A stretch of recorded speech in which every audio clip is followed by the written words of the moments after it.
Hummison trained fully today, saying he doesn't have pain. I still think he's guarding it a little bit, but we still got, what have we got, 3 days.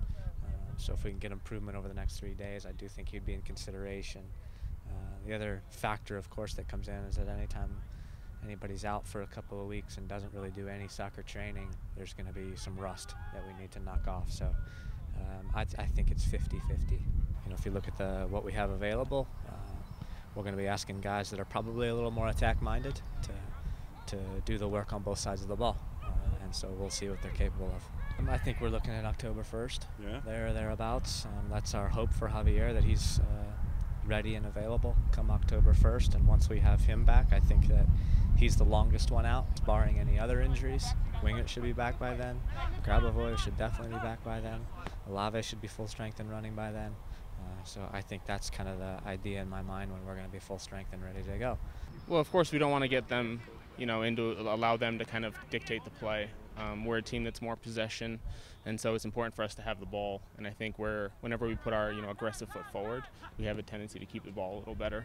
And so it's important for us to get that at their home stadium, just because we can't allow them to get into a rhythm. We've got to deal with runners in the box, and we got to deal with their two strong forwards, with our center backs. For me, it's mostly about if we're committed and really, really focused defending.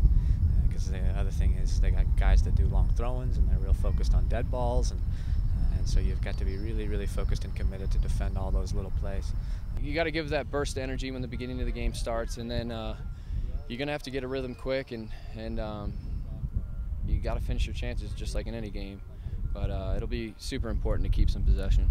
Let's see. We drew in Monterey in heat. We drew in Dallas in heat. We lost in Kansas City in heat.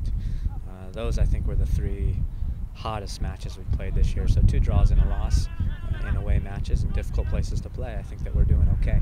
Can we do better? Absolutely. Do we want to look for more? Do we want more? Yeah, for sure. As a defensive unit, going to work on to improve is being more consistent and not allowing those stupid, silly goals. Well, I think the biggest thing is it's going to have to be possession, which we always say, but I think it's even more important down in Houston. And we're a team that is capable of doing that. So we got it off to a good start, and now we're kind of treading water a little bit. So we need to start picking up some points and make sure we're in the playoffs, not having to look at the end of the season to get in. We're going to have to step up and start getting some results on the road.